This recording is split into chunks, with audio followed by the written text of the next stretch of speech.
Hello everyone, Radhe Radhe. आज हम बनाएंगे प्रिंसेस कट ब्लाउज जो कि 36 साइज की रहेगी। इसे बनाने के लिए देखिए मेरे पास ये फैब्रिक है जो कि सिल्क का फैब्रिक था। ये कॉटन का मैंने फैब्रिक ले रखा है लाइनिंग के लिए। तो ये दोनों मेरे 1 मीटर के फैब्रिक है। हमें इसमें लॉन्ग स्लीव बनानी है तो इसलिए मैंने ये 1 मीटर का फैब्रिक ले रखा है। सबसे पहले आपको क्या करना है, हम फ्रंट और बैक दोनों की साथ में मार्किंग करेंगे तो फैब्रिक को आपने 4 फोल्ड बिछा लेना है। सबसे पहले आप यहाँ पे इसकी लेंथ ले लीजिए। आपको ब्लाउज की जितनी भी लेंथ रखनी हो आप अपने हिसाब से रख सकते हैं। मैंने ये जो ब्लाउज की लेंथ है वो मुझे तैयार 15.5 इंच चाहिए तो मैंने ये 16 इंच रखा हुआ है। तो 16 इंच रखने के बाद आपको इस तरीके से एक लाइन ड्रॉ कर लेनी है। तो देखिए इस तरीके से हमने ये लाइन ड्रॉ कर दी है। जो एक्स्ट्रा फैब्रिक है वो हम बाद में कट कर लेंगे। तो आइए हम इसके आगे की मार्किंग करते हैं। सबसे पहले आपने देखिए इस तरीके से हमने लेंथ ली 16 इंच मतलब 16 इंच। अब यहाँ से हम लेंगे इसके शोल्डर की मार्किंग करेंगे तो शोल्डर का हाफ लेना है तो मैंने 5.5 इंच लिया है। आर्म होल यहाँ से हम रखेंगे 7 इंच, क्योंकि मैं ये 36 साइज के अकॉर्डिंग बना रही हूँ तो इसलिए मैंने 7 इंच रखा है। और इसके बाद यहाँ से हम इसके बर्स्ट लाइन की मार्किंग करेंगे तो बस का 4 उसमें आपने 2 इंच प्लस कर लेना है या फिर आप 1.5 इंच भी प्लस कर सकते हैं। तो देखिए इस तरीके से हमने मार्क कर लिया है। अब इसके बाद हमने इसके वेस्ट की मार्किंग करनी है तो वेस्ट का 1 इंच इसमें आपने मार्जिन रखना है और 1.5 इंच का आपने इसमें टक्स के लिए रखना है। तो इस तरीके से देखिए जो निशान है आपको निशानों को मिला लेना है। आपका निशान जिधर भी जाए आपने सीधा ही मिला लेना है। अब हम इसके आर्म होल के लिए मार्क करेंगे तो बैक आर्म होल के लिए रखेंगे हम 1.5 इंच। और देखिए इसमें मैं इसमें फ्री हैंड इसमें इस तरीके से शेप लगा रही हूँ। आप चाहें तो फ्रेंच कर्व का यूज़ कर सकते हैं। और फ्रंट आर्म होल के लिए रखेंगे 1 इंच, यहाँ से रखेंगे 0.5 इंच डाउन और यहाँ पे हमने मिड लेना है। और मिड लेने के बाद ये जो निशान है कुछ इस तरीके से हमने लगा देना है। देखिए कितनी इजी तरीके से फ्री हैंड हो गया शेप इसमें। तो अब देखिए यहाँ से हम लेंगे शोल्डर टू एपेक्स पॉइंट जो कि रहेगा 10.5 इंच, हाफ इंच हमने डाउन किया है। तो देखिए यहाँ से रखेंगे हम 3.75 इंच टक्स की विड्थ इस तरीके से। अब देखिए यहाँ पे जो पॉइंट है यहाँ से हमें जो प्रिंसेस कट का मार्क करना है वो है। तो यहाँ से देखिए जैसे कि हमने लिया था 3.5 इंच ऊपर लिया है तो यहाँ पे भी हमें 3.75 इंच ऐसे निशान लगा लेना है। इस निशान को हम सीधा कर लेंगे। तो देखिए इस निशान को हमने सीधा कर लिया। यहाँ से लेंगे हम 1.5 इंच पे और यहाँ से हम रखेंगे 2 इंच और इस तरीके से हमें इसमें इस निशान को ये जो हमने पॉइंट लगाया था वहां पे ले जाकर के मिला देना है। हल्का हम कर्व देंगे आर्म होल के साइड पे इस तरीके से। ये हमारा टक्स पॉइंट है। तो देखिए इस तरीके से हमने ये मार्क कर लिया। हाफ इंच ऊपर हमने इस तरीके से ले जाकर के मिला देना है। इससे जो ब्लाउज की शेप है वो बहुत अच्छी आती है। अब यहाँ से रखेंगे हमें नेक की विड्थ रखनी है 2.5 इंच। नेक की जो लेंथ रखेंगे फ्रंट नेक की वो हमने 7 इंच रखी है। अगर आपको डीप पहनना हो तो आप 8-9 इंच तक रख सकते हैं। तो देखिए इस तरीके से हमने निशान लगा लिया है। अब इसके बाद अगर मैं आपको बैक का भी दिखा देती हूँ। बैक नेक जो रखूंगी वो मैं 10 इंच पे रखूंगी तो इसकी मैं मार्किंग आपको अलग से दिखाऊंगी। तो इस तरीके से देखिए मैंने ये जो मार्किंग थी वो मेरी ब्लाउज की 36 साइज की ब्लाउज थी। तो इस तरीके से आप बहुत इजी तरीके से प्रिंसेस कट की मार्किंग कर सकते हैं। तो देखिए इस तरीके से हमने यहाँ पे नेक टू शोल्डर पे हाफ इंच डाउन किया तो उस निशान को हमने मिला दिया है। अब हमने इनकी कटिंग कर लेनी है। तो जो निशान है देखिए मैंने 16.5 इंच रखा था ब्लाउज की लेंथ तो वहाँ पर निशान मैंने पहले आपको दिखाई था। तो जो एक्स्ट्रा फैब्रिक है वो हम कट करके अलग कर लेंगे। बाकी जो निशान है जितने भी बाहरी निशान है मतलब जितने भी आउटर मार्क है पहले आपको उसकी कटिंग करनी है, क्योंकि हमने फ्रंट और बैक दोनों की साथ में मार्किंग करी हुई है। तो देखिए यहाँ से हमने ये कट कर लिया है। कट करने के बाद अब इस यहाँ से जॉइंट है तो यहाँ से भी पहले मैं कट कर लेती हूँ शोल्डर पे इस तरीके से। अब इस पीस को हम इस तरीके से ओपन कर लेंगे। यहाँ से जॉइंट है तो देखिए हमने यहाँ से कट करके अलग कर लिया इन दोनों पीसेस को। अब हमने पहले जो हमारा बैक वाला नेक फ्रंट पार्ट है पहले हमने उसकी कटिंग कर लेनी है। फिर उसके बाद हम इसके बैक जो पार्ट है उसकी मार्किंग करेंगे। तो देखिए नेक हमने यहाँ से कट कर लिया। ये हमारा फ्रंट ओपन रहेगी ब्लाउज। अभी बज रहे 5:30 जो कि सुबह के बज रहे हैं। इसमें हल्की हल्की हवा चल रही है, थोड़ा ठंडा सा मौसम है। तो क्योंकि थोड़ा सा दिन चढ़ता है तो रिकॉर्डिंग करना बड़ा मुश्किल हो जाता है तो इसलिए मैंने अभी आपके लिए रिकॉर्डिंग यहाँ पर करके कंप्लीट कर ली है। तो देखिए यहाँ से भी हमने इस पीस को कट करके अलग कर लिया है। ये देखिए ये कटिंग हमारी हो गई है। इसके बाद ये जो, क्योंकि मैंने आपको बताया था ये फ्रंट ओपन रहेगा, तो यहाँ से भी हमने ये कट कर लिया। तो इस तरीके से हमें ये फ्रंट के 4 पीसेस मिल जाएंगे इस तरीके से। अब देखिए हमने जो बैक वाला पार्ट है, अब हमने उसकी मार्किंग कर लेनी है। तो इसको मैं अभी साइड में कर देती हूँ। तो बैक पार्ट पे देखिए इस तरीके से हमने निशान लगा कटिंग कर रखी थी। इस जो निशान है इसको हम सिर्फ थोड़ा सा डार्क कर देंगे ताकि ये समझ में आए। तो देखिए आर्म होल वाला निशान हमने इस तरीके से लगा ही लिया था। यहाँ से हम रखेंगे 3.75 इंच, और जो टक्स की जो लेंथ रखेंगे वो हम 5 इंच रखेंगे। आप अपने नेक के अकॉर्डिंग रख सकते हैं। यहाँ से भी हमने 3.75 इंच रखा। इस निशान को आपने सीधा कर लेना है। इसका मेजरमेंट थोड़ा सा बता देती हूँ मैं आपको। यहाँ से रखा हमने वेस्ट का 4, उसमें आपने 2 इंच प्लस कर लेना है, और 2 इंच का इसमें हमने टक्स के लिए रखना है। अब जहाँ पे भी आपका निशान आए उस निशान को आपने इस तरीके से मिला देना है। तो देखिए इस तरीके से हमने निशान मिला दिया। यहाँ से नेक विड्थ रखेंगे हम 2.5 इंच, और जो नेक की लेंथ है वो हमने 10 इंच पे रखी है। अब जब इस तरीके से बनाते हो, मतलब शोल्डर आप कम रखोगे तो जो आपका जैसे शोल्डर गिरता है वो नहीं गिरेगा। इसमें आपको डोरी लगाने की भी ज़रूरत नहीं पड़ेगी। तो देखिए यहाँ से हमने 10 इंच पे रखा और निशान लगा लिया। तो मैं आपको इस तरीके से भी बहुत सिंपल तरीका बता रही हूँ। जो हमारा पॉट नेक होता है, मतलब जिसे हम मटका नेक कहते हैं, उसको ड्रॉ करना बहुत ईजी है। इस तरीके से आप, मतलब पूरा यू शेप नहीं देना है, इसको हमें थोड़ा सा मटके का शेप देना है। तो इस तरीके से आप रखिए और यहाँ पे आपने शेप दे देना है। देखिए अगर आप थोड़ा सा इसको और अंदर रखना चाहें तो रख सकते हैं। यहाँ से हाफ इंच दोनों साइड पे हमने टक्स के लिए निशान लगा लेना है कुछ इस तरीके से। तो देखिए इस तरीके से हमने ये नेक ड्रॉ कर लिया है। तो निशान ड्रॉ करने के बाद जब हमने ये जो एक्स्ट्रा फैब्रिक है वो हम कट कर लेंगे, क्योंकि मैं ये लाइनिंग के साथ रख के बनाऊंगी तो इसमें मैं पेस्टिंग का यूज़ नहीं कर रही हूँ। अगर आप पेस्टिंग का यूज़ करना चाहें तो आप कर सकते हैं। तो इसमें आपको नेक की कटिंग बाद में करनी होगी। तो देखिए इस तरीके से हमने ये कटिंग कर ली है। इस तरीके से हमारा ये बैक पार्ट कंप्लीट हो चुका है।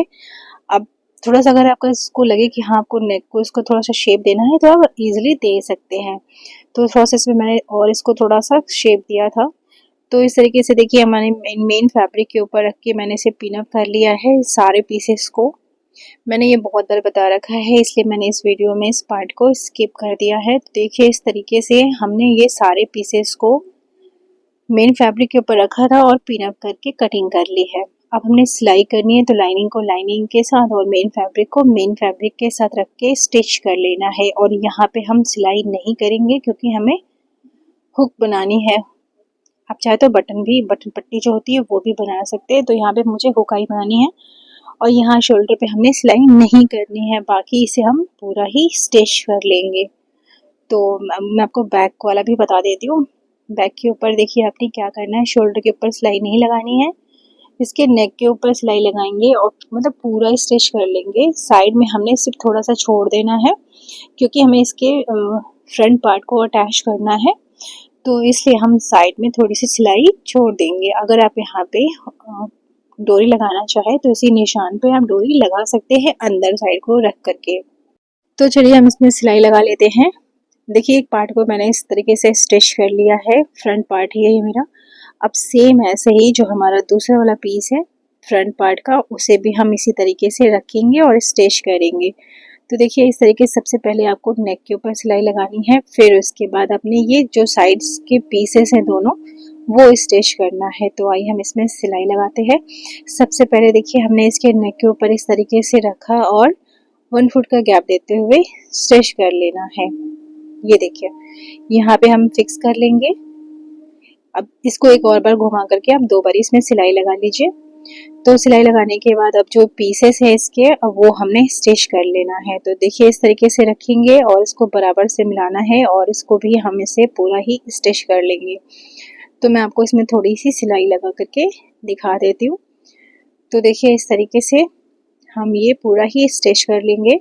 ये देखिए इस तरीके से आपने फैब्रिक को खींचना नहीं है, आपको इस बात का ध्यान देना है। बहुत इजी तरीके से, बस आप जिस तरीके से डिज़ाइन है उसके ऊपर ही आपने इसमें सिलाई लगा लेनी है। जब आप इस तरीके से सिलाई करते हो, जो प्रिंसेस कट का लुक आता है वो बहुत ही डिसेंट आता है। तो यहाँ तक पूरा देखिए, ऊपर तक हम इसमें सिलाई लगा लेंगे। सेम ऐसे ही जो लाइन मेन फैब्रिक है हमारा, उसको भी हम इसी तरीके से स्टिच कर लेंगे। देखिए ये भी हमने यहाँ पे पूरा स्टिच कर लिया है। स्टिच करने के बाद इसमें आप 2 बारी सिलाई लगा सकते हैं। ये देखिए हल्का हल्का सा मैं इसमें सिर्फ घुमा रही हूँ इसको, बहुत इजी तरीके से इसमें सिलाई लग जाती है। इसमें झोल नहीं आता, अगर आप खींचते हो तब जाके इसमें श्रिंक वगैरह जो पड़ते हैं वो होता है। अगर आप इसको आसानी से सिलाई करोगे तो इसमें कुछ भी नहीं होगा, आराम से ये सिलाई हो जाएगी इसके ऊपर। ये देखिए ये हमारा कपड़ा भी एक्स्ट्रा नहीं हुआ है। अगर मान लीजिए आपका कपड़ा थोड़ा सा एक्स्ट्रा हो जाता है तो आप उसे बाद में कट कर लीजिए। ठीक है फ्रेंड्स, यहाँ पे देखिए हमने सिलाई लगा ली है। अब इसी तरीके से सारे पीसेस को हम स्टिच कर लेंगे। अब हमने देखिए इसको मैंने पूरी सिलाई लगा ली है। सिलाई लगने के बाद देखिए कुछ इस तरीके से ये नज़र आएगा। अब मैं आपको इसके शोल्डर को अटैच करना दिखाऊंगी।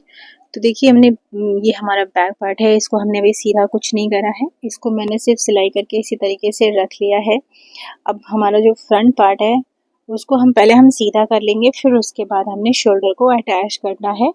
तो देखिए शोल्डर इसको सीधा करने से पहले आप इसमें छोटे छोटे इस तरीके से कट लगा लीजिए। देखिए बिल्कुल ध्यान से कट लगाना है, आपको एक्स्ट्रा फैब्रिक और थ्रेड वगैरह नहीं कट होनी चाहिए, आपको इस बात का ध्यान देना है। तो यहाँ से देखिए इस तरीके से हमने बराबर से रखा, यहाँ पे भी हमने इस तरीके से छोटे छोटे कट लगा लेने हैं, जैसा कि आप ये वीडियो में देख सकते हैं। अब हमने कट लगा लिया, अब हम इसे सीधा कर लेंगे। सीधा करने के बाद जो हमारा बैक वाला पार्ट है उसकी जो लाइनिंग है ऊपर साइड को रहेगी, और जो हमारा फ्रंट पार्ट है जो सीधा करने के बाद वो लाइनिंग साइड हमारा ऊपर साइड को रहेगा। इसे मैंने थोड़ा सा मिस्टेक हो गया, मैंने इसे सीधा नहीं किया था, मैंने ऐसे ही लगा दिया था। तो मुझे बाद में ध्यान आया कि मैंने तो थोड़ा सा कुछ हो गया है। तो आपको सबसे पहले बैक वाले पार्ट को सीधा कर लेना है, फिर उसके बाद आपको इसके शोल्डर को ज्वाइंट करना है। तो यहाँ सारा प्रोसेस सेम रहेगा, सिर्फ आपने जो फ्रंट पार्ट है उसे सिर्फ सीधा करना है। तो देखिए इस तरीके से दोनों शोल्डर को मिला करके इस तरीके से रखेंगे हम। ये देखिए जो अगर आपका फैब्रिक एक्स्ट्रा हो जाए तो आप नीचे से खींच करके इसको बराबर कर लीजिए और पिन अप कर लेना है यहाँ पे इसी तरीके से। तो यहाँ पे हमने इसे पिन अप कर लिया। सेम ऐसे ही जो दूसरे वाला पार्ट है उसको भी हम इसी तरीके से यहाँ पर रखेंगे, और यहाँ से रखने के बाद इसे भी हम पिन अप कर लेना है। ये देखिए पिन अप कर लेना हमने यहाँ पे, और फिर इसके ऊपर हमने सिलाई लगा लेनी है। तो सिलाई लगाने के बाद आपने सिर्फ इसकी साइड की फिटिंग लगानी है। अगर आप इसके ऊपर लेस वगैरह लगाना चाहे तो आप लेस भी लगा सकते हैं। तो मैं आपको इसमें थोड़ा थोड़ा सिलाई लगा करके दिखा देती हूँ। तो देखिए इस तरीके से हमने ये शोल्डर को इस तरीके से रखा और ज्वाइन कर लेना है, और उसके बाद ये बटन पट्टी मैंने बना रखी थी तो उसे भी मैं यहाँ पे रख के स्टिच कर लूँगी, और इस पर मैंने लेस भी लगा रखा है। तो लेस भी हम इसके ऊपर अटैच कर लेंगे। ये देखिए लेस रखा हमने, लेस को आप नेक के ऊपर इसके बॉर्डर पे आप लगा सकते हैं, अगर आपको थोड़ा सा डेकोरेट करना हो ब्लाउज को। तो देखिए हमने ये पूरा इसके नेक के ऊपर लगाया है। तो ये मैं पूरा आपको कंप्लीट करने के बाद दिखा देती हूँ, क्योंकि वीडियो बहुत लेंदी हो जाती है, आप भी नहीं देखते हो तो क्या फ़ायदा। तो देखिए इस तरीके से हमने नेक के ऊपर लेस लगा लिया है, जो मटके का शेप आ रहा है आप देख सकते हैं। और नीचे देखिए मैंने नीचे साइड को भी लेस लगाई हुई है। इसका जो बॉर्डर है इसमें कुछ करने की ज़रूरत नहीं थी, तो बस मैंने नीचे साइड पे लेस लगाई है इसके बॉर्डर पे। और फ्रंट पे भी आप देख सकते हैं इसके फ्रंट के ऊपर मैंने लेस लगा रखा है, थोड़ा सा इसको अच्छा सा लुक देने के लिए, क्योंकि कस्टमर की ऐसी डिमांड थी। तो देखिए इस तरीके से हमने नीचे भी बॉर्डर पे लेस लगा रखा है फ्रंट पे। तो देखिए इस तरीके से हमारी ब्लाउज बन करके हो जाती है कंप्लीट। ये मैंने प्रिंसेस कट में बनाई थी, अगर आप इसमें कप लगाना चाहें तो कप भी अटैच कर सकते हैं। तो देखिए इस तरीके से ये ब्लाउज हो चुकी है कंप्लीट। तो प्लीज़ वीडियो को लाइक क्या करिए, क्योंकि मेहनत लगती है। ठीक है, तो आज के लिए बस इतना ही। अगर आपको आज की मेरी वीडियो अच्छी लगी हो तो प्लीज़ वीडियो को लाइक करिए, चैनल को सब्सक्राइब करिए और प्रेस द बेल आइकन, जिससे आपको मेरी अपकमिंग वीडियोस के नोटिफिकेशन मिलते रहे और आप मेरी वीडियो सबसे पहले देख सके। और वीडियो को प्लीज़ हाइप किया करिए, क्योंकि आपके ना तो पैसे लगने हैं ना कुछ लगना, हमारी मेहनत लगती है, तो आप प्लीज़ इसको थोड़ा सा अप्रिशिएट करिए, ठीक है। तो वीडियो को लाइक करिएगा। तो आज के लिए इतना ही, मिलते हैं नेक्स्ट वीडियो में नए टॉपिक के साथ। तब तक के लिए thanks for watching. Thank you.